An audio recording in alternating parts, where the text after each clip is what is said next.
Welcome to Stories I Didn't Tell Last Sunday. I'm Doug McAllister for Journey Fellowship Church, and joining me today is Al Chartier. Here I am. Al is the Next Step pastor here at Journey, and he is helping us build our discipleship ministry. But today, Al, we're going to just have some fun. All right, so we're going to talk about some, cultural stuff and talk about, some current events. Just have fun. Like in a few minutes, I want you to answer this question. Al, what is a woman? So I know you're working on your master's degree. By the way, how's your master's coming? So it's stressful. Yeah. It's expensive. It's not over quick enough. Then you're right on track. Yeah. So your degree is in spiritual formation. Correct. But you are an apologetics hobbyist, right? I'm passionate about defending the faith. Why we have, why we're enabled to believe what we believe, and how to articulate that with others. That we don't just have to live life blindly. Yeah, you and I talk apologetics from time to time, so we have a good time talking about what we believe and why we believe. Right now we're producing the new I Believe series. Yeah. We're in episode 11 or 12 or somewhere in that neighborhood. It's soon to be finished, but it's going to be part of our discipleship plan to help people know what they believe and how to defend it. So that's under production. But you have a lot of stuff going on. But today we want to kind of just unplug and just have a little fun. Yeah. And talk about what's happening in the meltdown of American culture. Yeah. So how worried are you about this meltdown that we're witnessing? I mean, I trust Jesus, so ultimately He's in charge of all things. So, it is definitely concerning when you see a lot of what's happening and what's going on in the world today, and especially having 4 children, the youngest being 5 years old. I was talking to my kids the other day, Sophie, and then I had the same conversation with Alvin a couple of days later. So it was July 4th, and we were talking about I forget what article Pastor Ken posted, but it was something about the battle hymn of the Republic. Yes. Man, what a song. Oh, it was great. Yeah, the whole article was amazing. Yeah, it really was. But in the article, it said that the woman who wrote the poem, or hymn, her grandfather was in the Battle of Valley Forge with George Washington. Wow. And so I was sharing that story with them and with my kids. So I put the battle hymn on the radio when Sophie and I were driving home. She was like, "Why? What are you doing? Why are you playing this old music?" But it got us talking a little bit just about the fact that because she's trying to wrap her mind around the fact that this woman's grandfather, even though she lived in the 1800s into the early 1900s, her grandfather was alive in battle with George Washington. So it got she and I 1700s. Correct. Right. So it got she and I just talking a little bit. I said, hey, it's not out of the realm of possibility for your children to be alive in the 2100s. Yeah. So think about your father, me, being born in 1976, and your children living past the year 2100. Yeah. So anyway, it was totally possible. Yeah, and then I got me and Alvin talking about it again a couple of days later. But you start thinking about that, should the Lord tarry, and 100 years from now, what kind of world are we leaving for Keith Richards? What kind of world are we leaving? Yeah, he's been around for 1,000 years too. He's not 1,000. That guy won't die. He was a rock star when I was a kid. So he's what, 80 years old? How old is he? 78. 78. Yep. So he's been around for a long time. Battle Hymn of the Republic was written as an anthem to encourage the soldiers who were trying to end slavery in America. Yeah. Man, what a story. That woman wrote that poem when it looked like our country was on the brink of total demise. Not only was we're in Civil War, they were literally facing the end of the Republic, and she wrote this song in the middle of all of that, and the one line that always catches me is, and the truth keeps marching on. Man, you just can't stop truth. Yeah. Even though our culture is demanding that we all ignore truth and pretend that there's a new definition for everything, I just refuse. I'm just going to stick to truth and let let the culture does what the culture does. Yeah. At the root, and I don't want to jump into it now, but the topics that you want to be able to discuss today, at the root of all those things, really, that is what you find. You find this redefining of terms. You find this lack of of responsibility, wanting to cast and put blame upon everyone else. Yeah. This realization that the external moral law that our country used to hold in such high regard and used to follow is no longer believed in and no longer followed. Yeah. So there's a whole lot there. Yeah. But anyway. So I was thinking today of what we can talk about. Let's just talk truth and honesty. And this is just a podcast about what we think the Bible says and what truth is. We open it up by asking, what is a woman? We're going to talk a little bit about it's so funny. About global warming. I know you think that would ever be a question that you would ever ask again. If there's anything that can be settled science, you think that would be the one that would be settled science. But global warming settled science, but women, we just don't know. Can you imagine going back and talking to your grandfather? Yeah. And telling him, if we were able to travel in time, these are serious conversations that will be had by politicians and future Supreme Court justices. Yeah. What is a woman? If you could answer that question, it would qualify you to be on the Supreme Court. Come on, Jesus. Because there's sitting members now who can't define what a woman is. Let's talk a little bit about the Green New Deal and global warming. Let's talk a little bit about cancel culture, a little bit about John McEnroe, but that's a name you haven't heard in a long time. Yeah. He said something interesting a while back, but it's recirculating now about his opinion between the women's tennis and the men's tennis rankings, which I think is very, very telling. Even though it's been dated now, it's still very, very relevant. And then Michael Moore, the famous documentarian and astute legal mind, has written what he's calling the 28th Amendment to the Constitution. Who knew that Michael could not only make movies but write the constitutional law? I'm so thankful for him. Man, what a genius, right? Yeah, so anyway, he wrote a brand new amendment that would overturn the Second Amendment. So we'll talk about that a little bit. So I think the bottom line here is we want to talk about the Supreme Court and the 4 decisions, and they made a whole bunch of decisions this term, but 4 in particular affects culture to the core, and they're calling it the Alito Court, even though John Roberts is the Chief Justice. Alito is rocking. I'm calling it the Amy Coney Barrett Court because she has been the deciding vote. Yeah. She was appointed and got confirmed right before the presidential election. Had not that happened, none of these decisions would have been made. Right. She was the 5th and deciding vote on all of these, even though Roberts, who is a yellow-bellied, coward. He pretends like he's conservative, but I really want you to tell me how you feel. Well, I'm just. It's my opinion. He may be a great guy. I'm sure he is, but he's not the conservative he pretends that he is. Yeah. Because even the ruling that overturned Roe v. Wade, he dissented in his opinion. Like, what?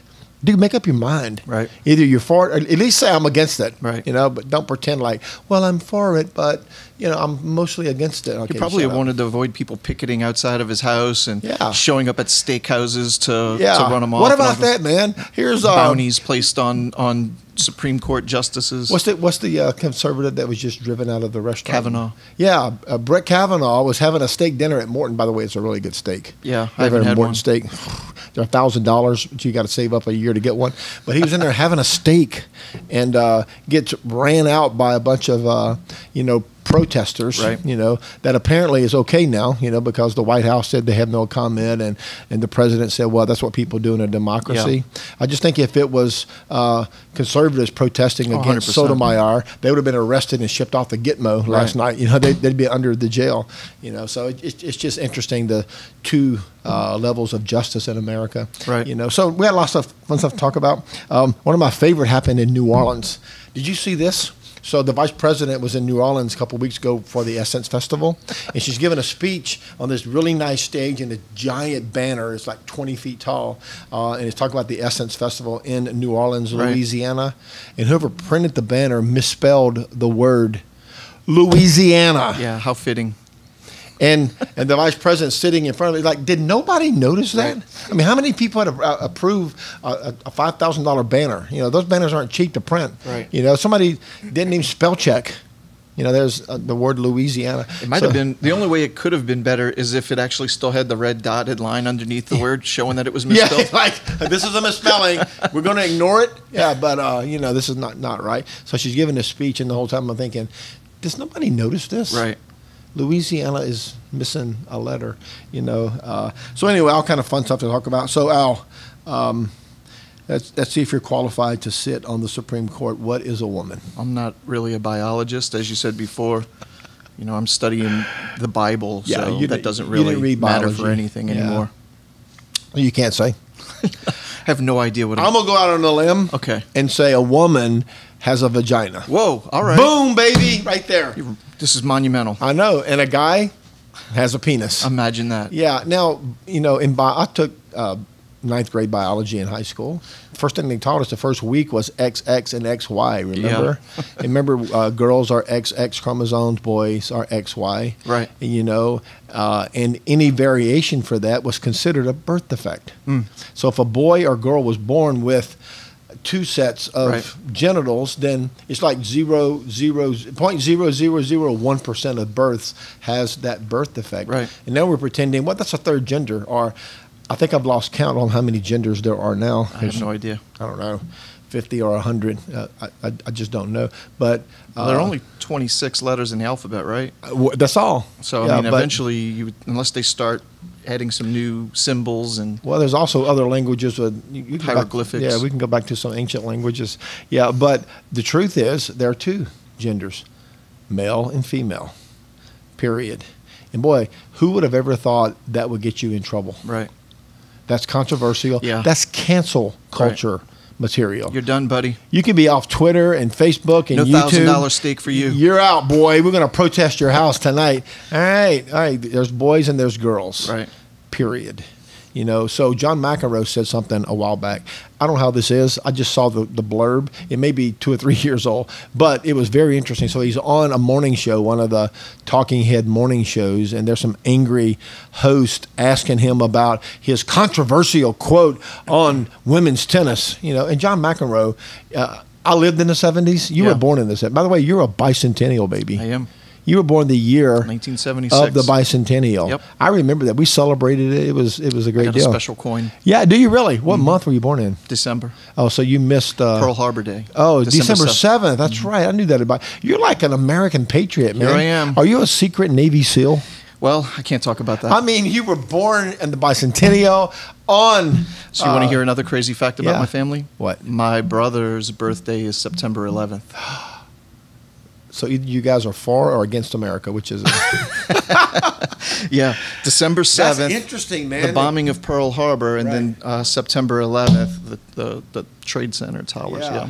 Yeah. Craziness. Where were you on September 11th? Again, there's some things I'm just not going to answer or talk about. I was at work. I was definitely at work. Yeah, you first heard about it? We watched it on TV. Yeah. Yeah, we were driving to work. Me and Rachel and all 5 of our kids. Our youngest at that time was newborn. Cam was born August of 2001, and September 11th happened, in 2001. So he was only a few weeks old. So we had loaded him up and all the kids. We were driving to work, and somebody called and said, "Hey, turn on the radio." Okay, what's going on? Which that by itself is an ancient sentence. Yeah. Hey, turn on the radio. You mean the old timey sound box? Yeah, turn the radio on, and they were announcing that a plane had. At that time, they said it was an accident. Someone drove a plane into the World Trade Center. Right. But we found out real quick. Yeah. Yeah, it wasn't an accident. Yep. So anyway, back to John McEnroe. How do we get off on that? No clue. All right, so John McEnroe said this a couple of years ago. I have to go back and look at the video. That he was being asked about a book that he wrote, and he made a statement in the book, or in an interview about the book, about women's tennis, and they asked him about the current #1 tennis player in the world at that time, and he said, she's great, I can't think of her name. Venus or Serena? Yeah, one of the sisters. Mm-hmm. I think it was Serena, was #1 in the world. And they said, what do you think she lands in talent? And this is what he said, and I'm paraphrasing. She is the single greatest female tennis player in the world, which made all 3 of the hosts mad. How dare you qualify that with female? You know, you just can't say that about. And he said, what? She's just the best woman player ever. He said, but how about men? And this is what he said. Well, if she was in the men's league, she'd be ranked about 700. And man, the crew on the set went nuts. They flipped the, how dare you? Right. That's misogynistic. You can't say that. He said, hey, you asked me where I thought she would play. He said the top 700 men in the world, all of them could beat her in one-on-one match. He said, that's just a fact. I'm not being mean. Well, I mean, that sounds like an opinion. Yeah, like an opinion. Well, is she really number one? So, and that's what he said. He said 700's a lot. I mean, she's pretty good. Yeah. I don't know if I would throw her way down at 700. I don't know. They asked him where he would land today. He said if I was playing today, at that time he was like 60 or whatever, or 58. Right. He said I would probably be in the top 1,500 if I was playing today. Yeah. So even, you know, he wasn't just trying to slam her. He was just saying men are stronger than women. Right. They're stronger, they're faster, and they have more energy. And he was making the point that I think, you know, all of us at one time accepted. That's why there's two sports, a sports for women and a sports for men, or two leagues rather. Right. One for men and one for women. You know, me and Kate looked up, while Kate was telling me earlier, that the world record at that time for pull-ups, and I'm going to ask you to guess. So there's a world record for women's pull-ups and men's, you know, when you grab the bar and pull your chin over the bar, not pull-ups like you wear for a baby. Right. I'm not talking about that. So just pull-ups. So what do you think the record, it may have been changed by now, at that time was for women doing pull-ups? How many pull-ups could a woman do? Consistently, straight through? Yeah, straight through without stopping. Maybe 1,000, maybe. No, what was the answer, Kate? 74. 74. What? That's the world record. They're not even trying. Come 74. on. I could do 74 with one arm. I think David Goggins did like 10,000 or something, huh? I don't know. What is it for a man? In a row, it's 651. But I think that was in like 24 hours. Oh, yeah. See, this is one session. So the men's record is at 654. Gotcha. The women's record is at 74. Yeah. So 600 more pull-ups. Yeah. Now, that's not biased. That's not angry. That's not I can't imagine how bad your lats are burning after that. I know it. You know, that's just a fact, you know. Right. I think that's why so many people had a problem with men transgendering to women participating in women's sports, was they walk in the door with built-in advantages that we're not allowed to say anymore, or you're some horrible human being. But hey, the truth's the truth. Right. If you're born as a guy, you have more upper body strength. You're faster. Your endurance is better. All these things that turn athletes. You're canceled, buddy. I'm out of here. Get out of here, boy. Yeah. So McEnroe took a beating, and then I love what Nora O'Donnell, the NBC or whoever she's with, said. We're going to give you a chance, Mr. McEnroe, right now to apologize for that. And John McEnroe said, absolutely not. He said, that's just the truth. Yeah. He said, I'm sorry if I hurt your feelings, but it's just the truth. What is the truth? Yeah. Man. Is there truth anymore? So when I was in Bible college, our chancellor preached a sermon one time, and he preached a message on truth that what is the word for that, when you're able to alter the truth to fit your own? So there's... What is it? Confirmation bias? No, it's not. Well, there's moral relativism. What's true for you isn't true for me. Yeah. So that's closer. What was the word he used, though? Maybe it was truth is relative. I think that was the sermon. So he said truth is relative in a world where you don't trust the Bible. And, man, I thought, what's a good sermon, but how does it really apply? Everybody knows that. Until today, I realized, man, he saw something that I didn't see. Right. He saw the culture slipping quickly down this path to where truth was just relative. Right. And now we're hearing politicians, people who have, like, real jobs saying your truth. Live your truth. Right. Which to me is just a silly statement. Right. That's like saying, well, if you don't believe in gravity, there's no gravity for you. Right. Oh, come on, man. Right. Yeah. Yeah. So a lot of what I was talking to you about before we got started really revolves around that very thing. And, the topics that you wanted to discuss at the root of all of those things is exactly what we're saying right now. It's getting away from some external moral law. We know that God has given humanity law, and eternity is written on our hearts. The law is impressed upon us. So we get that. We understand that, you and I. But as society has continued to shift over the last 100 years or so, what we see is society, and it's really it's very strange for somebody like me. I love freedom. I love personal responsibility. They're very high up on my list. Our country was founded on these principles. But what a lot of people see is this connection between the giving the preeminence towards personal freedom and what's the word I'm looking for? Like placing a higher regard for personal freedom over an external moral law. So there's been this separation between the moral law and personal truth, or personal freedom, rather. So what people are recognizing, sociologists and people who are looking at society over the last 100 years or so, is how do we get to a place where somebody says, well, what's true for you isn't necessarily true for me? How do we get to a place where somebody says, well, it's not your right to tell me what to do with my body, even though you're killing another human being who's within your body? It's not your body. It's a human. It's another human in you you're killing. How do we get to that place? Well, we get to that place when we divorce, when we separate God's law from freedom. And we freedom is a good thing, but freedom without responsibility leads to anarchy. And this is what we see happen in the book of Judges. It's what we see all throughout the Bible. When God's people choose to walk away from God's law and live in the freedom that He's given them, we have chaos. We have anarchy. I agree with that, because when people who are sinners, who do not know the Lord, act like sinners, we shouldn't be surprised. I'm not surprised that, there's this movement around killing an unborn child, or changing genders, or, taking people's rights away to own handguns because of that. I understand that people who don't have a moral compass and they're just driven by the political winds, but what puzzles me is people who hold power and authority, who graduated from the most prestigious schools in the world, now occupying political or secular offices, who have succumbed to that, that belief system. They have no backbone.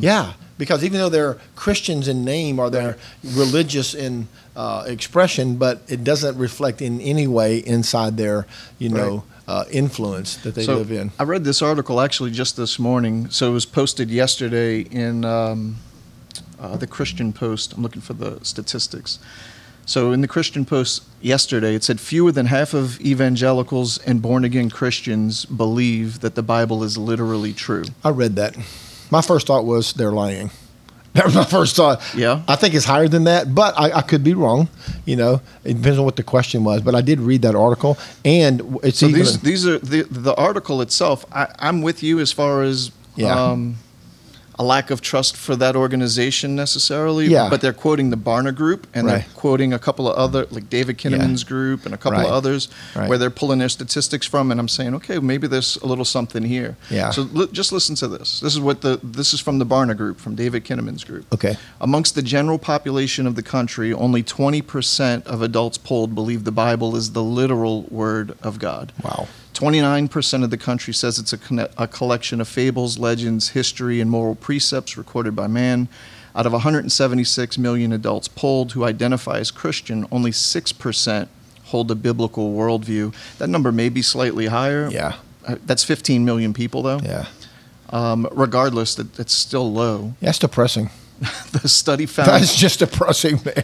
The study found, in general, the majority of America's self-identified Christians believe they believe in a God who is all-powerful. They believe in a God who is all-knowing. They believe in a God who is the creator of the universe. But more than half reject the number of biblical teachings and principles, including the existence of the Holy Spirit. Oh, my word. And this is the last one. Strong majorities do not believe in moral absolutes. They consider feelings, experience, or the input of friends as their most trusted source of moral guidance. So whether those statistics are 100% true or not, or even if they're in the ballpark, I tend to trust the Barna Group. I think they're pretty accurate. I trust them. That's who the Christian Post is quoting to get their figures. But again, when we talk about why are we arguing over what is a woman, why are we arguing over abortion, why are we arguing over gun laws, why are we arguing over what's happening with the EPA and all those sorts of things, at the foundation of all of that is a population of people, some who even identify as Christian, who have no moral foundation on God's law. Yeah, and I think probably that is the turning point right there, that so many people who could or should believe have decided not to. Right. You know, well, I'm just going to go with the culture. And I don't know if that's really unusual. It's probably been true in every generation. The remnant is a very common phrase in the Bible. People who really hold on to the truth, because some people just don't have the courage to stand up to what they believe. Right. They just cave in. It's most principles, quote unquote, that the people of the world say they live by are even negotiable principles. Right. For example, it's one thing to say, if you're pro-abortion, that my body, my choice. Right. But another thing to say, if you're not wanting to receive the new vaccine for COVID, got to do it. Not your body, your choice. It's either a principle or it's not. Right. So they're very inconsistent. If I want to kill my baby, it's my body. Right. If the government tells me to have a shot that I don't want, then it's not my body, my choice. So even their principles are what's the word? Negotiable. Right. And if it's a principle and it's negotiable, then it's just an opinion. Right. But God's word is God's word. So, the 6% of us, and thanks for making me depressed today, if the 6% of us who believe God's word is true, then there's hope, man. At least there's 15 million of us who are I feel like Elijah, Lord, I'm not the last one. Well, I don't know what the numbers actually are or aren't, but we do recognize that biblical literacy is a real issue. And, our superintendent, Doug Clay, over the AG, he began to make this initiative a priority 5-6 years ago, I don't remember how long he's been in office now. He's going on 6. Yeah. So he's made this a priority in his administration to try and increase biblical literacy and to help Christians have a biblical worldview. I do like the new Bible engagement app. Yeah, amen. That we've developed and that we're using. So I think he's right. It's God's word. It's either God's word or it's not. Either you're going to live your life by it or just ignore it. Right. And many believers have found a soft spot. Okay, I go to church, but that whole Bible thing, kind of outdated. Either it's God's word or it's not. I believe the Bible is true from the very first verse. Genesis 1:1 is just as true as Revelations 21. If it's either all God's word or none of it is God's word. And that's a decision every believer has to come to. Right. Are you trusting God's word? But again, that kind of gets back to apologetics, because what happens is a lot of people will get saved. They're on fire for Jesus. They come to church, and they're very zealous in their faith, and and they want to be involved in everything that's happening and going on. Yeah. But they aren't discipled. They aren't going through the process of growing and maturing in their faith. They don't really come to understand why they believe what they believe. Yeah. They understand they had an experience. They understand that Jesus is real. But then, through a lack of discipleship for one reason or another, those individuals don't fully grasp or comprehend the faith that they have. Then they get into college, they get into the workforce, they get into other areas of life, and people start bombarding them with questions. Yeah. And then they feel like they don't have a response. They can't answer. Right. What was the percentage of Americans that have a biblical worldview? Let me pull it up. It's like less than 10%, I think you said. 6%. 6%.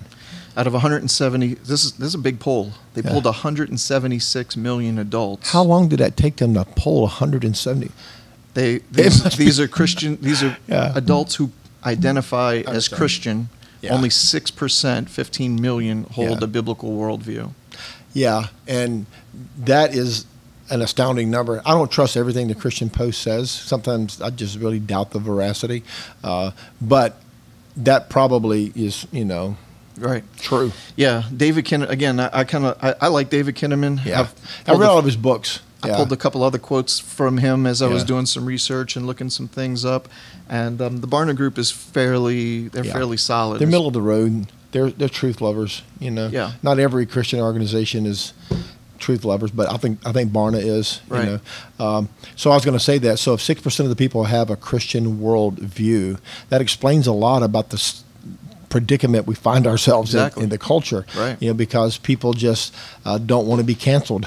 Right. And they don't want to be ostracized at the office, right. You know, Christmas party, you know. Right. So I just don't want to say what I believe, you know. Yeah. And you know, and cancel culture is so real, you know, that not only on a big scale but on a personal scale. You know, if you don't toe the company line, right. You know, if you don't say what everybody else is saying, then you're a weirdo, man. You got to get out. And I think it's even bigger than just cancel culture. I think that's definitely a huge part of it. Yeah. But you know, when you start talking about things like abortion, which, you know, touch a lot of people's hearts, a lot of people are affected by it. A lot of people have made that choice, made that decision, or they have friends or family members. Yeah. So you start talking about that, and what happens is people get swayed by their feelings. Yeah. People get swayed by their emotions. And their own life experience. Right. So then you begin to place your feelings and your emotion on a higher pedestal than what God's word is. And I think that's why truth is so important, because truth is here and we're trying to live up to truth. Right.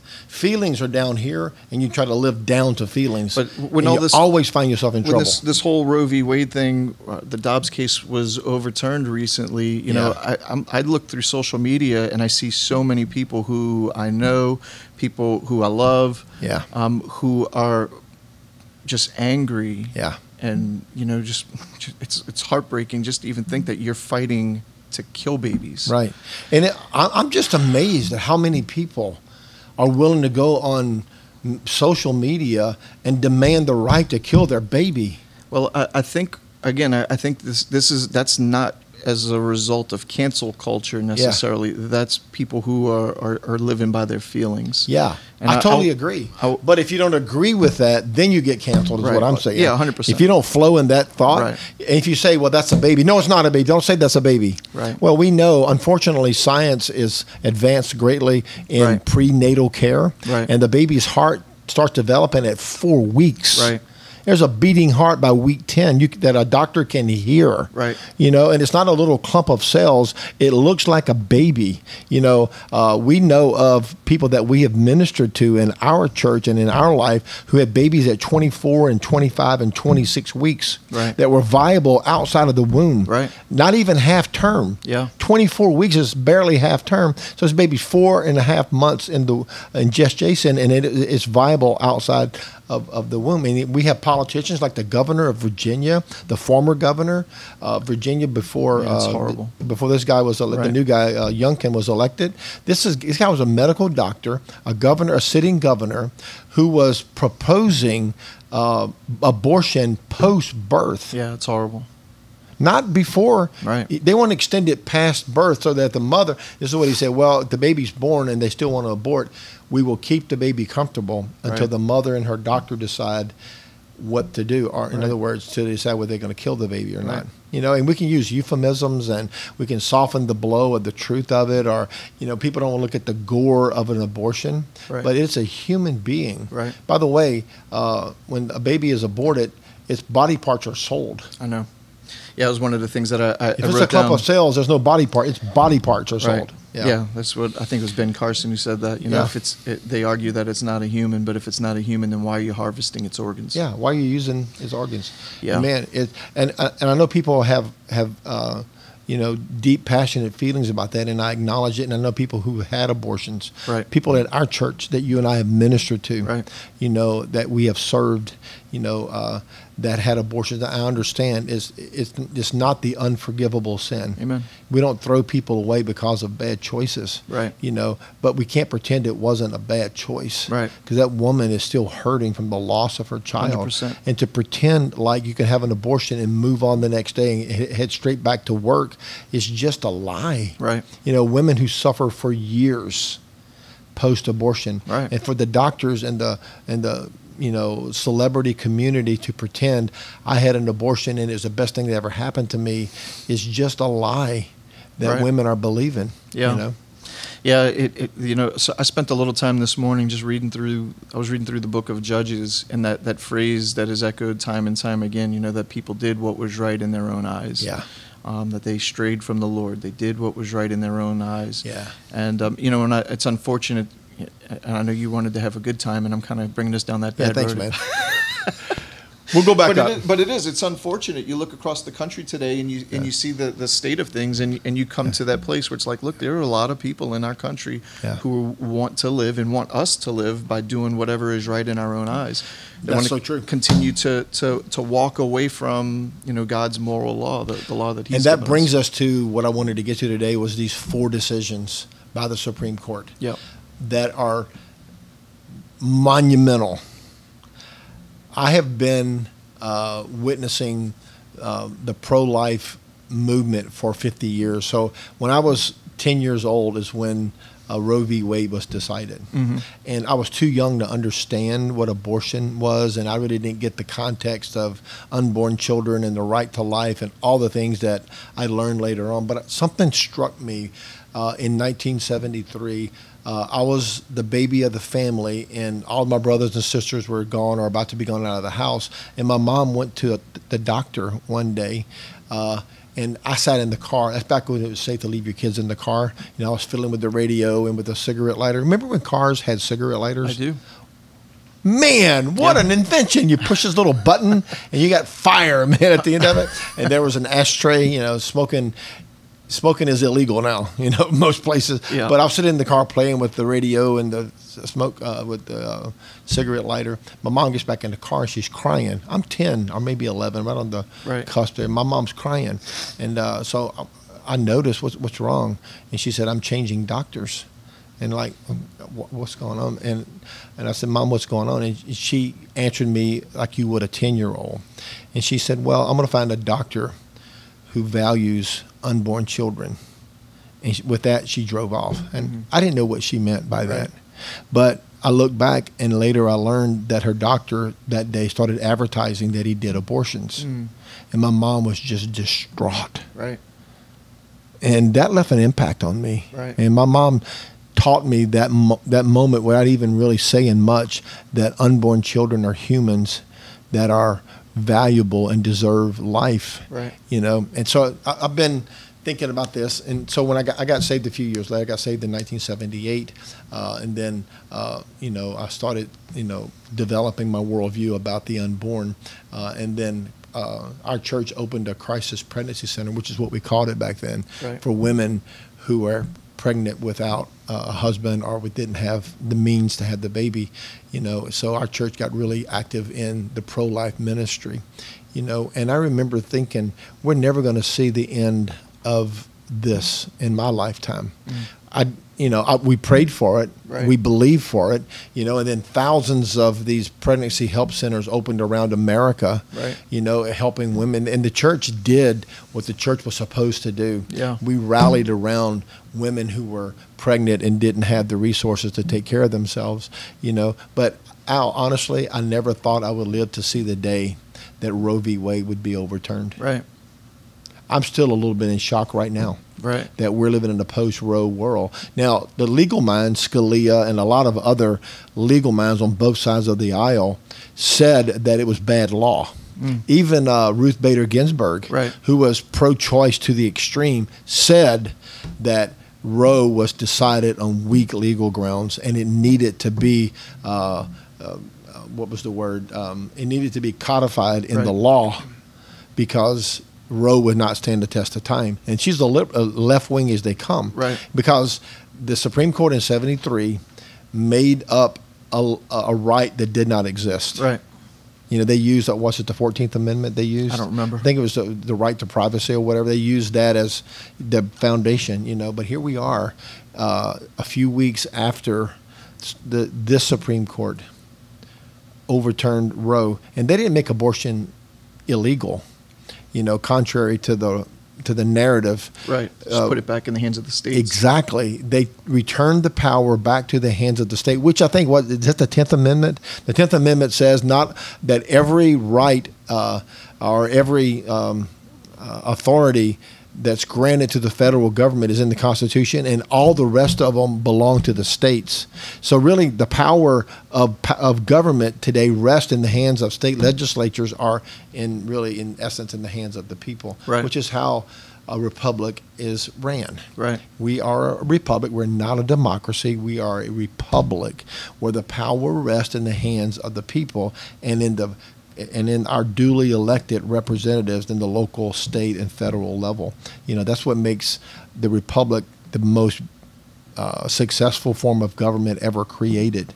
With all of our flaws, a constitutional republic is still the best experiment ever tried in human Amen. Government.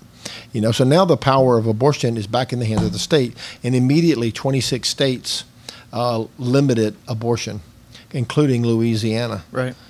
So we are a pro-life state. Even our left-wing governor is a pro-life governor. That may be the only reason he got elected, because everything else he believes in is a little whacked. But he is pro-life. Right. So and now we have a pro-life state, and that number's growing. Yeah. I highlighted this verse this morning. Obviously, this is from Judges. But I couldn't help but see the irony here, in what we're talking about today and what I was reading this morning. So in Judges chapter 2, verse 16, it says, "Then the Lord raised up judges who saved them out of the hand of those who plundered them." Wow. Man, I'm saying, man, look what the Lord has done. So there's so much negativity that we could focus on in the world. Yeah. There's so many, we could look at the state of Christians who don't have a biblical worldview. We could look at all those things, but I think you have to stay faithful and true to what we see God doing, and to say that God isn't raising people up and placing people in positions, I think is just to avoid the truth and to avoid the reality of what's going on. But when I read that this morning, I was like, yeah, look, for such a time as this, these men and women have been raised up, have been placed in positions of power across our country, and it's a pretty remarkable thing, just to put the power back in the hands of the people and say, okay, well, we're not. To me, it just makes perfect sense. It's not overly one way or the other way. Frankly, it just takes and says this was a bad law, and let's put it back in the hands of the people, and then let their representatives kind of sort it out, which I think is how we're supposed to do it. Right. Is that we can have our conversations, we can disagree with each other, and come to a solution that works for the common unity of our nation. But we've almost lost the ability to have civil conversations, right? Because you're no longer able to present an opposing view, right? You're immediately you're a racist or a bigot or a homophobe or whatever you are, because you just have a different opinion. Right. That's kind of sad. Right. That we've been forced into this corner that you can't have a disagreement without being called or without being labeled some horrible human being. Right. But I think we still just keep having the conversation. This is what we think, and this is what we think God's plan is. So which brings me to a couple of other things. Here's something that I've been following really close: is Elon Musk trying to buy Twitter. Right. Have you enjoyed this as much as I have? I love everything he does. I have been every morning. I look forward to the update. First he offers to buy them for $44 billion. So man, what a how rich are you when you can offer somebody? I'll give you $44 billion for that. Yeah. All right, that's a lot of money, man. Yeah. And Twitter said, no, you can't buy us. We're not for sale. Right. And then, the board of directors and the I think he bought 9% of their stock anyway. He did, yeah. He spent, what, $3 billion or whatever on his own, $5 billion. Obscene. He became the largest shareholder in Twitter. He could eat a Morton steak every day, 3 times a day. Pretty much, yeah. Yeah. So and then you can't buy us, and then he bought some of them, and so you can buy us, but not for that price. So finally they came around. We'll sell you. But then he said, okay, by the way, since I'm buying it, I want to see all your internals. How many of your users are bots, or are fake? Well, that's none of your business. He said, well, if I'm going to buy it, I want to know. Then they gave him the fire hose of information. So he basically has it or has access to all that information. And last week he decided, you know what, I don't want to buy it. It was almost like he was playing a long game here. He wanted to expose them because Twitter, let's face it, Twitter is a left-wing cesspool. If you don't agree with the standard Right. rhetoric, then you're blocked. They've gotten rid of Babylon B. They've gotten rid of Ben Shapiro. Jordan Peterson. Yeah, they got just rid the of other Jordan day. Peterson. There's a list longer than we can name right now. Right. They got rid of the guy who did What Is a Woman? What's his name? Matt Walsh. Yeah, got rid of everybody who disagrees. Oh, you're out. You're out. Pretty soon they're going to be out of users. Right. They talk about avoiding an echo chamber. It's like you're creating an echo chamber. You're actually building one. It should be called echo chamber. Right. So now he's saying, "Oh, I'm out. I'm not buying it." And this morning I read, the board's going to sue Elon Musk to force him to buy Twitter for the price he agreed to. And did you see the meme he released this morning? Right. How much did you laugh? Yeah, it's hilarious. It's hilarious. Yeah. Again, it shows a little bit of his brilliance. Is Yeah. he trolling them the whole time? Is he? He's still going to get what he wants. Yeah. If he ultimately wanted to buy the company, and he really wants to know what's going on with the internals, How many of them are real? bots you have or not? How many users now are you're real? going to tell me in court? Right. Yeah. Today he said that the little meme he released. Right. I want to buy Twitter. No, you can't. Here's my money. I want to look at the bots. Right. Okay, we'll show you the bots. Oh, I don't want to buy it. But then Twitter, I'm going to sue you. He said, great, bring me all the stuff in public then. Let's see what you really got. It was like maybe he'd been executing this all along. I don't know if he's that smart, but it just looks like they played right into his hand. Yeah. So Twitter, the most powerful social media platform in the world, may be exposed as a bunch of fakes. It was just 1 or 2% of the people on Twitter controlling the whole narrative. Right. And maybe that was his. For all of the things I disagree with Elon Musk about, the one thing I have in common with him is he loves free speech. Yeah. Should be able to think and say what you want to think and say. Right. Which is the foundation of our republic, the very First Amendment. Right. The right to speak. Right. The right to assemble, the right to worship, the right to a free press. All those things are inherently important in any free society. If you can't say what you think or gather where you want or worship how you choose, then you're not really free. Right. And so anyway, let's talk a little bit about the Supreme Court. All right, there's 4 rulings among all the things that came down recently that I think are very, very significant. One, which was the case that decided the overturn of Roe. Right. What was the legal name? Dobbs. Yeah, so Dobbs was decided. It was Dobbs versus State of Mississippi. Jackson Health Clinic or whatever. Something like that. So anyway, they used that law in Mississippi became the impetus to overturn Roe v. Wade. I don't know of a bigger decision in American history. That it may date back to the civil rights, maybe date back even to when slavery was ended. Right. That's how big this is. That it acknowledges that unborn children are humans, and we can't just rush through this. That we have to take into account the rights of the unborn. So when does a baby become human? That's the big question. Yeah, that's the. But I don't know how do you answer that when you can't even answer what is a woman? Man, and I think that's the danger we're in as a society. When a Supreme Court justice, they asked, was her name Kenyatta Brown, I think. Yeah. So when they asked Judge Brown Jackson, what is a woman, and she said, I can't answer that. I'm not a biologist. I was floored. Are you kidding me? Yeah. And you're sitting on the highest court in the land. Right. And you don't know, are you not brave? She knows. She's a well-educated, right. brilliant woman. Right. She's one of the top legal minds in the world, and she's not allowed to answer that question. Yeah. That's frightening. Yeah. Well, I'm going to take it a step further and say what's even more frightening is God is allowing her to get into that position. She's on the court. So because ultimately, if I'm going to remain consistent in my position, it's like if God allowed the rest of those guys to be up there and to get us in the position we are, then the consistent statement is He's allowed her to be where she is as well. Right. And and I think we're in for interesting times. Yeah. So 6 of the justices are conservative or lean that way. 3 are not. 3 are left wing to the extreme. Out of 9. And so now we have people talking about packing the court, passing a new law to add 9 more justices to balance it out. Wow, isn't it interesting? just won an election recently where we appointed 3 of the justices, you know, and now when it's no longer going the way of the, you know, the powers that be. We want to add some more. Well, I don't know. Is this a big election coming up this fall? You know, November is going to be a turning point for America. Of course, we say that about every election, you know, but this is going to be a good one. So there's another case, the guns right case. You know, New York State had a law dating back to 1911 that prevented a person from owning a handgun unless they can prove they needed it for self-defense. Well, the Supreme Court threw that out and said, no, you can't make people prove it's a right that's embedded in the Constitution. You know, the Second Amendment cannot be any clearer.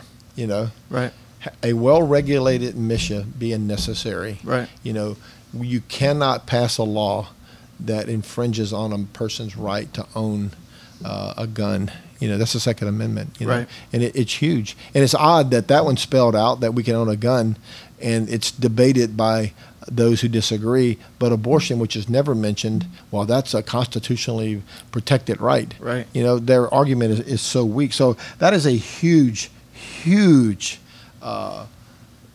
win for, you know, for the ability to own a handgun. You know, what do you think about owning a gun? Why is that so important to people? Well, I have a few guns. I think it's our inherent right as Americans to be able to protect our homes, be able to protect our family. So I'm all for legal gun ownership.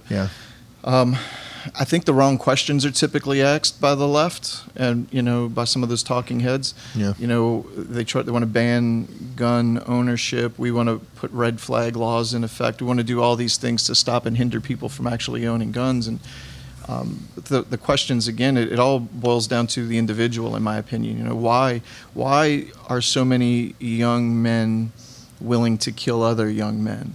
Why is there such a disregard for human life across our country today?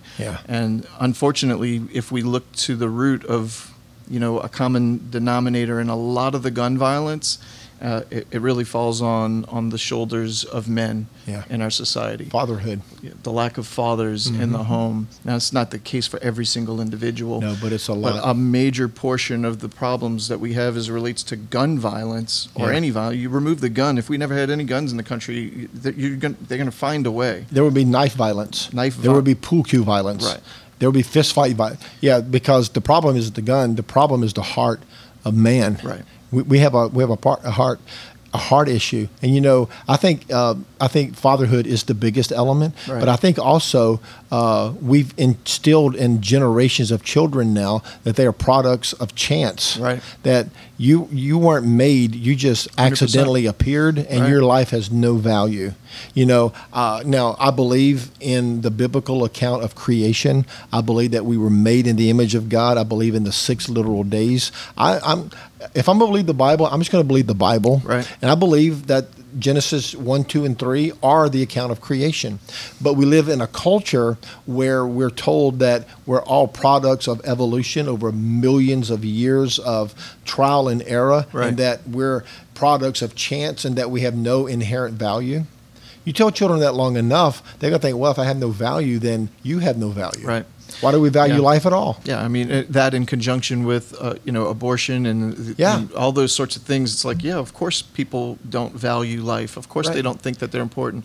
You know, a lot of people, there's a large segment of younger society that walks around literally saying, I didn't ask to be born. I didn't ask to be here. I don't want the responsibilities of this job. I don't want the responsibility to go to school. I don't want any of this. So let me just do what I want to do, live the way I want to live. Why even have human rights? If human beings are truly a product of chance, we all crawled out of the primordial soup and over millions of years found ourselves here. Why have human rights? So again, I maybe it's just me, but again, I kind of look back to the drifting away of society away from God's moral law. So when we lose that foundation, you know, going back over the last 100 years, this slow progression or degradation, losing that moral foundation, what winds up happening is we lose connection to the truth. We lose connection with who we actually are, who humanity is, who we are as individuals, how God has made us. And you start coming up with all these other ideas that you evolved from sludge, that human life isn't, that your convenience is more important than the baby that's in your belly. Yeah. Then all these lack of personal responsibility. It's not your fault you killed somebody. It's the gun's fault. Right. And whatever the case may be. Everything. The dynamics change. All these beliefs. Yeah. Are directly related to the actions that we see in society around us. Right. When we began to change the beliefs, the moral foundation of our country, and the connection to God's law, our actions stem from our beliefs as individuals. And when you look collectively at the nation, you see that, unfortunately, at play, that we are no longer connected to God's law. Everybody's a law to themselves, right. And interestingly enough to me, all the celebrities that are pro gun control, they all have bodyguards who carry guns. And they all live in mansions with a gate around them. Right. So while they're telling you you don't need a gun, they have 8 bodyguards with a gun. Right. I don't respect any celebrity that tells me to get rid of my gun and they have paid bodyguards carrying guns. I think you're an idiot. Some of my favorite singers. I love country music. But when I can't think of the guy's name now. I wish I could think of his name. Maybe the Lord will let me remember. But one of the singers came out pro gun control, and I know. We've seen him in concert. You can't get to the stage because he has bodyguards with guns. Right. But he's going to tell me that I can't own a gun. I want to protect my children. Right. I want to protect my life. I don't live in a gated community. Your life isn't as valuable as his. Yeah, exactly. I wish I could think of his name. Maybe the Lord keeps blocking my name from him. But anyway, I just don't respect people like that. I can take them serious. Right. Because you want to protect your family and your house, but you want to cheat me out of that same opportunity? Right. What makes you better? And a lot of celebrities are like that. They're pro-gun control. They're pro-abortion. They're pro. The celebrities are coming out. I'm surprised.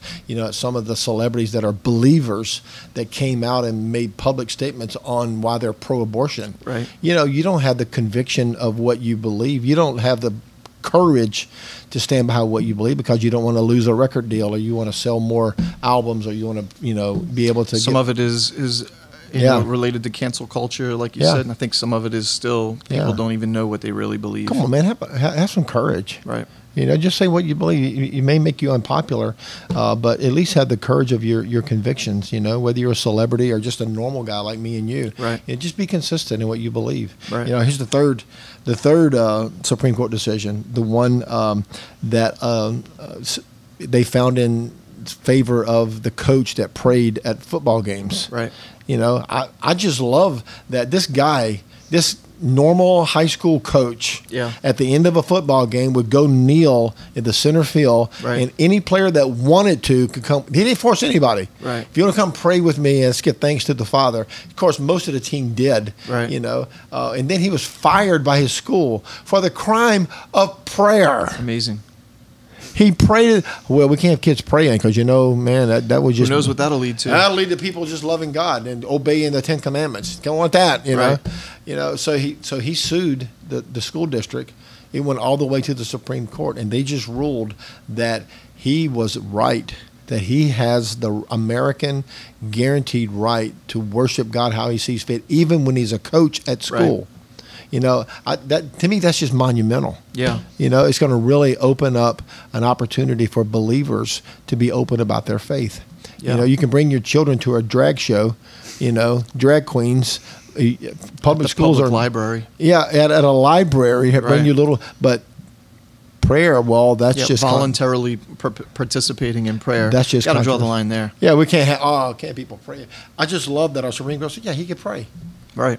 And it's okay for us. Seems pretty simple to me. Yeah, it's prayer. Yeah. So that's another huge decision. Common sense. Right. First Amendment. The right to worship cannot be taken away from you. Even when you're in the public square, you can still worship. And the fourth one, and all these are really favorites of mine, but I just love this one, that the Supreme Court said the EPA cannot create laws that do not already exist and enforce them on coal miners. Right. So the EPA basically was putting coal mining out of business. Right. Well, they were shifting and changing every couple of years on what was allowed. What's allowed. And basically making it impossible. They're making it up as they go along too. Right. Yeah. And they said, the Supreme Court said, no, the EPA, you cannot make up new laws because you don't like the coal industry. That belongs to Congress. If Congress wants to outlaw it, Right. they need to outlaw it. Right. You can't do their dirty work for them. And the EPA basically was shot down. And look, we've been in ministry here a long time at Journey. We've had more trouble with the federal and state government in trying to build buildings than anybody else. They fight us more than the devil. There's always another rule and another another zone, another variance, another law. Right. That you can't build your building there because there's crickets over there. And they make up things that are just silly. Especially on the federal level. Right. They create laws not because they're protecting the environment. They're creating laws to protect their power. Right. And that's scary. When the federal government uses its own authority to prevent people from doing what they want to do. I understand we live in a community. There has to be standards and rules.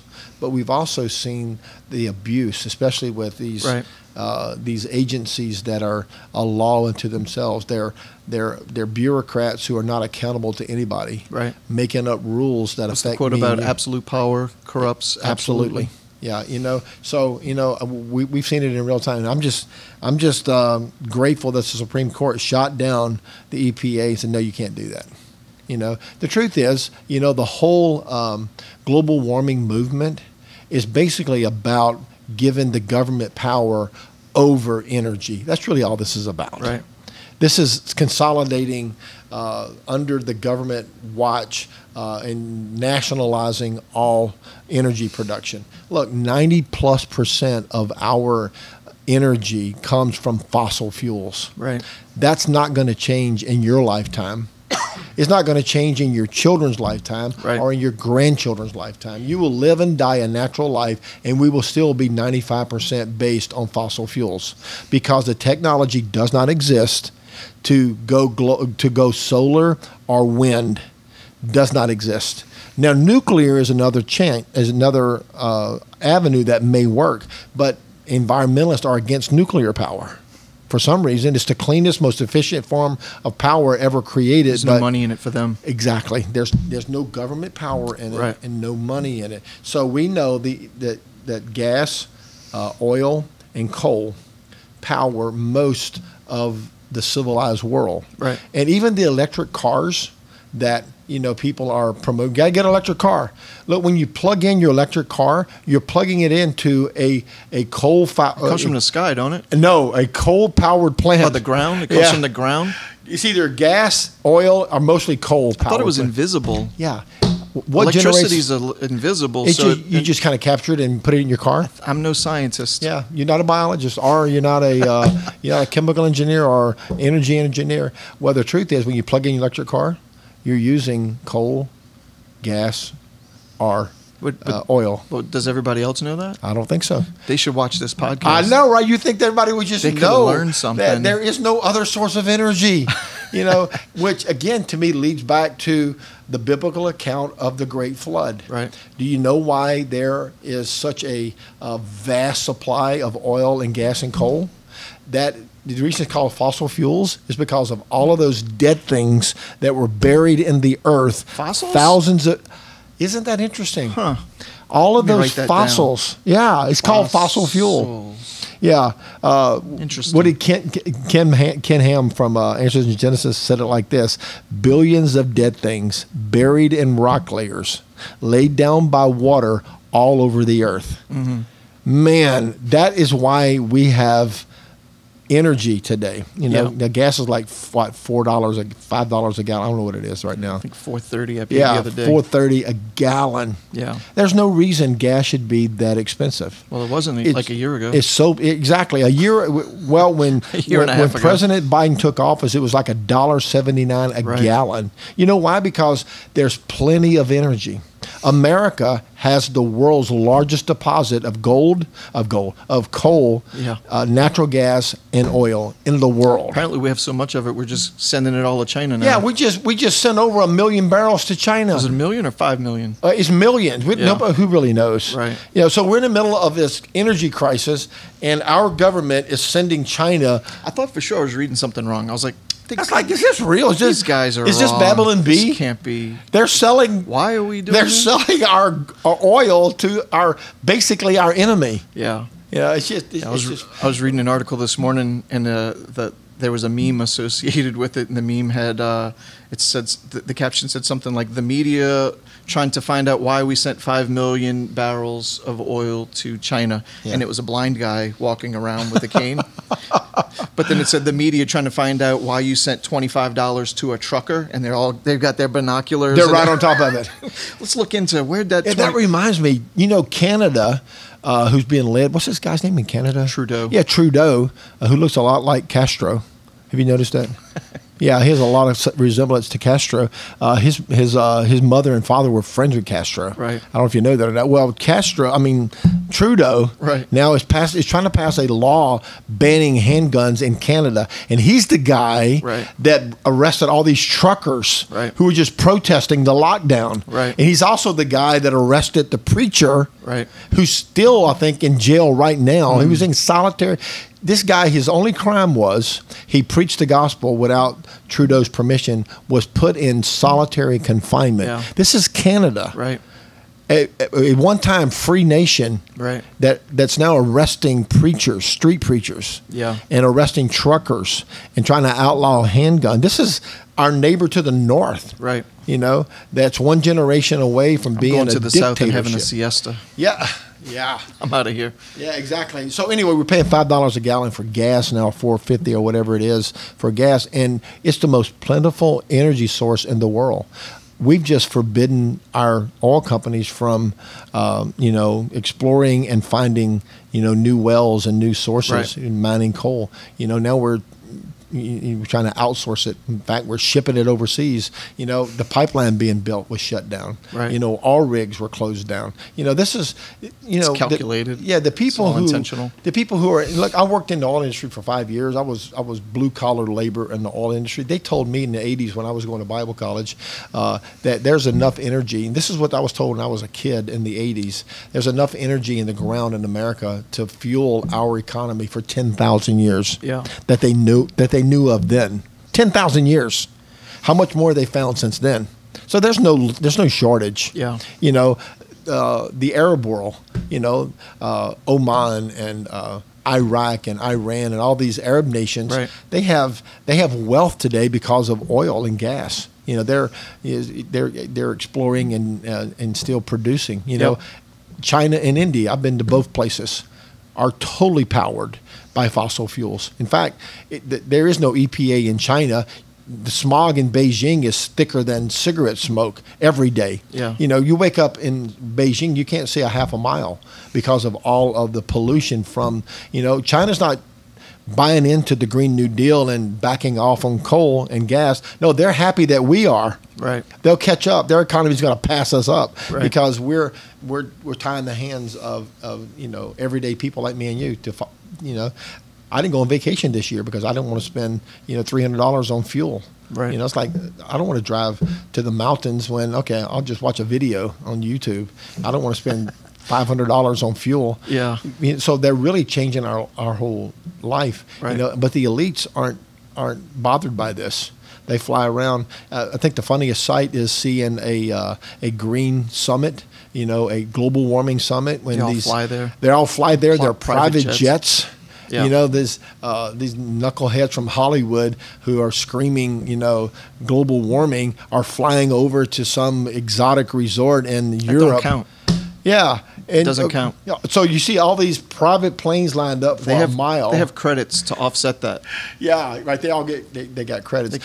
Their one trip to Davos is a global footprint bigger than you and I will make in a lifetime. Well, we'll see. I'm going to try. And we're the problem. I'm going to see how big of a dent I can make. Gas up my 4-wheel drive, man. Get the Hummer. Let's roll the pickup trucks. I just love that we still today have the freedom to do that. And, I don't think we've seen the end of this story with gas prices. I think, we're going to see a big change in the days to come in America, hopefully, if we all survive. So we're going to make it. 4 monumental Supreme Court decisions, which really changes the lay of the land. The pro-life decision, the overturn of Roe v. Wade, the gun rights decision, where they overturned the law in New York, prayer in public school, where everyday, ordinary teachers and coaches can pray and read their Bible. And finally, the EPA decision where the EPA was handed, was shown the door out. You can't do that. So, man, those are big. Big stuff happening. Those are big. What do you see in the future, Al? And if we continue this route with the Supreme Court, more good stuff like that? Well, what I see is God is raising up a remnant. So we could look to some of the statistics that we see and allow them to to cause us to get depressed. Yeah. Or we could see what's happening at the level of the courts. To recognize that there's work to be done and disciples to be made, and that God's not done with our country yet. He's not. For a moment, I thought it was over. But hey, there's a glimmer of hope, man. He's not done. Maybe that song is true. Truth keeps marching on, man. Yeah. Maybe we'll see. Of course, the biggest victory to me is the value of unborn children. Every life matters. Yeah. The pro-life truth that I was taught early on is human life is valuable from the moment of conception to the end of natural life. Right. If every life is not valuable, then no life is valuable. And I think, there's hope. Thank God for Amy Coney Barrett and for Brett Kavanaugh and Gorsuch and Clarence Thomas, one of my heroes, and Alito. Those 5 guys, and girls made a huge difference that changes everything. We're going to be addressing this in the days to come at Journey, but the church's job just got much more focused. We're not done because Roe is overturned. We have an opportunity now to be the hands and feet of Christ. Amen. To women who find themselves, our families who find themselves, in the position of not being able to, pay for the child care they need, or can we be the hands and feet of Jesus for unborn children and for moms who can't, make it without help, So I think we have a chance, to do that. I think Christians have been doing that. I think absolutely. I know we have. Yeah, Christians by and large are the largest demographic of people who are adopting children, who are fostering children, who are supporting, people in need and things of that nature. Mm-hmm. But I like you, I think that with the changing of the law, this kind of handing down of responsibility from the federal level back down to the state level, I think there's going to be a period of time, there's going to be an adjustment that takes place where things are going to be a little bit challenging, things are going to be a little bit hard. You are going to have more babies that are going to be born, and that's a greater opportunity for the church to continue being the church. It really is. It's a greater opportunity for us to step up. Hopefully, part of the outcome is, as abortions become harder to obtain, hopefully it'll encourage a little bit more personal responsibility.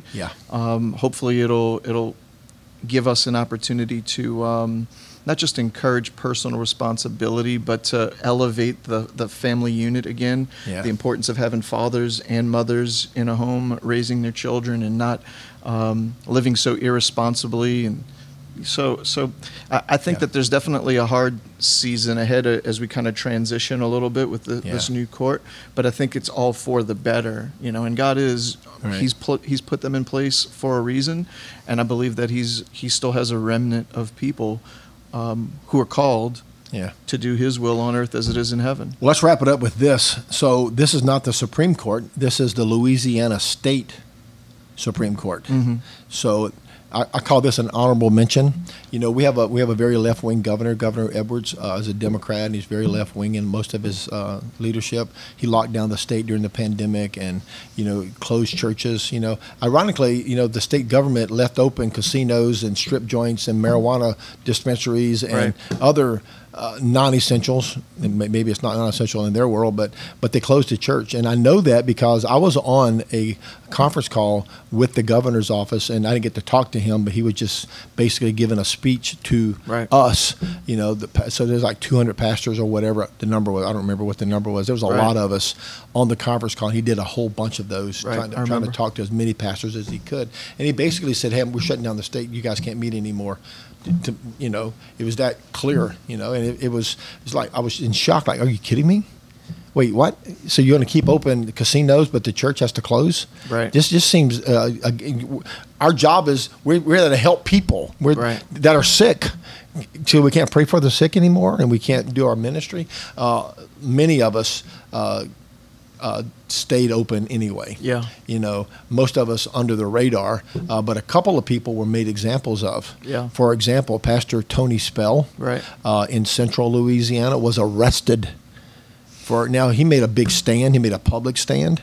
You know, he had some serious courage, you know, but it cost him. He was arrested and, you know, put in eventually home arrest. He didn't leave his house, you know, but he just said, I'm not going to live by that. So this was not broadcast very much in the media, which is just why I don't trust the media and I don't like the media. They're liars.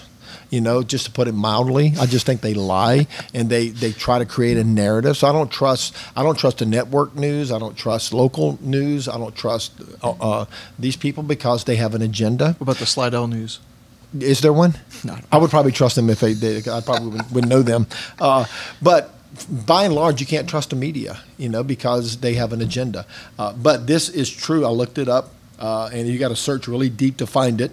But the Supreme Court, the Louisiana Supreme Court, heard the case of Tony Spell, Pastor Tony Spell, who sued the governor of the state of Louisiana for unlawful arrest and for closing down his church. And this is what the court said. The Louisiana Supreme Court, now I quote in here, ordered all charges dropped against Pastor Spell. He won the case. He beat the governor of the state. He beat the legislature. He beat all of these lockdowns, the local lockdowns. He beat them all. Yeah. And he was ordered to be released.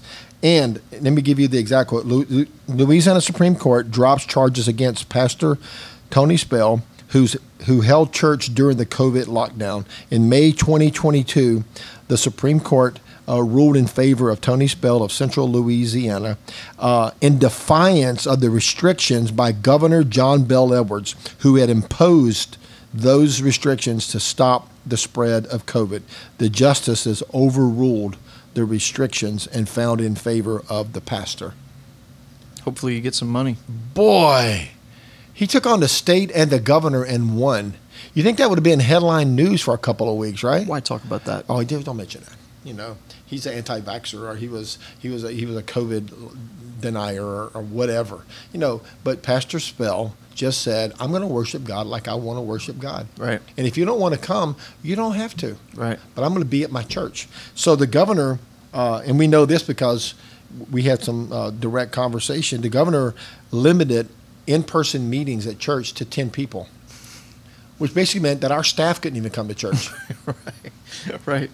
We had to pick and choose. Had we followed those directions, you know, and if it did come, you had to have social distancing and mask wearing and hand washing and all the things that, you know, was part of the lockdown, you know. But by and large, a lot of churches in Louisiana said, "No thanks. It's a crazy time. We're going to just meet. We're going to just worship God." Right. You know, and Tony was the one that was made the example of. They didn't arrest me and you, thank God. Amen. You know. So once again, the governor's overreach has been defeated in court. I tend to do all right in jail, though. Yeah, well, you've had some experience. I've had none. I got saved when I was 15. I never went to jail. I know the routine. You spent a few nights. A little bit. It's okay. But you're on the other side. Don't now. eat the sandwiches. Yeah, don't eat the sandwich. But that was a great victory, state-wise, for the local church. You know, and the governor, this is what the governor's office said. Let me read you the quote. So after the case was decided, while the governor disagrees with the Louisiana Supreme Court's ruling and maintains that his orders were both necessary and lawful, he is accepting of the ruling. Oh, how nice of him. Well, thank you. It is the Supreme Court. You know, you were wrong, Governor. Right. You were wrong to lock down the church. You were wrong to bind us to 10 people. You were wrong. Yeah. You know, in fact, you know, the church probably is, in my opinion, the most necessary of all institutions, because we're there to help the sick, to care for the sick, to pray for the sick. You know, and I'm just astounded that, the governor still is standing that what he did was right and lawful.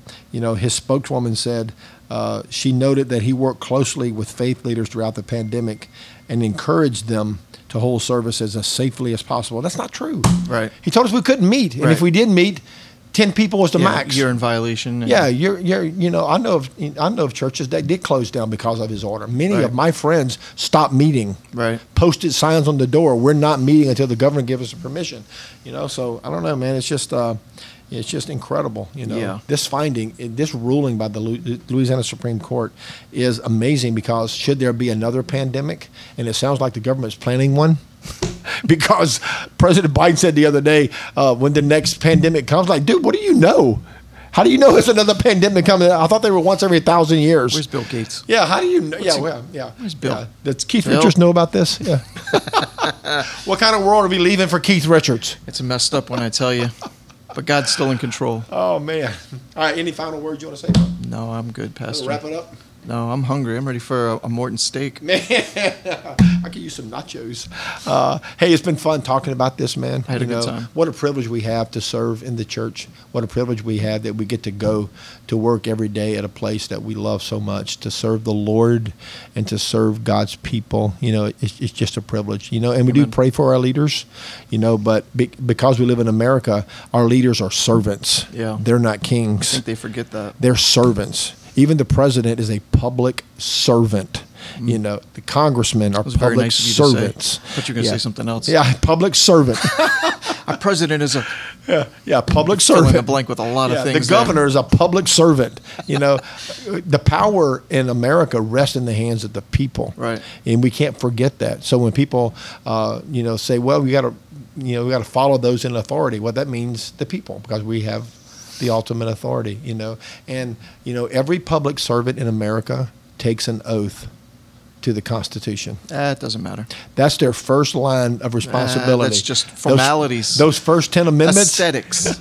Just looks good. I want to get into all that. Put my hand on this book right here. Yeah. Put any book there. It doesn't matter. Yeah. I want our public servants to live up to the oath they made, and that is to protect the first 10 amendments, especially, but all 27 of them. Even though Michael Moore's writing a 28th one. Let me wrap it up by saying, so Michael Moore, who's the documentarian movie maker, is, and I read the 28th Amendment that he proposed, that people be forbidden to have a right to a handgun unless they can prove that they need it for self-defense, and then they're limited to only one gun per a year or whatever that they can purchase. I'm like, man, this is just insane. Maybe we should pass a law that overweight documentarians. You read my mind. Maybe we should pass a law that. I was going to say something about a law that you can only eat one hamburger a month. Yeah, that overweight documentarians can't make one bad movie a year. Because he's made so many of them, and they're mostly filled with lies. Yeah. But hey, I celebrate. Hey. Watch Michael Moore. I'm happy for you to say what you want to say, Michael. I believe that the battle of ideas is what makes America strong. Right. You put your best argument out, and I'll put my best argument out, and let's see which one's true. Amen. I'm okay with that. May the truth keep marching on.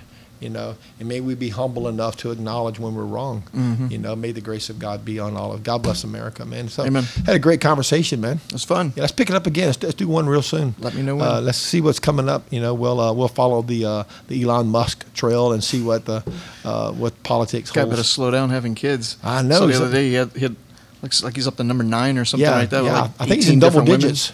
He's got 18 different women, 97 kids. He has a lot of kids, about a lot of different people. He's trying to colonize his own planet or something. But is he the richest man in the world or in America? He's up there, I don't know.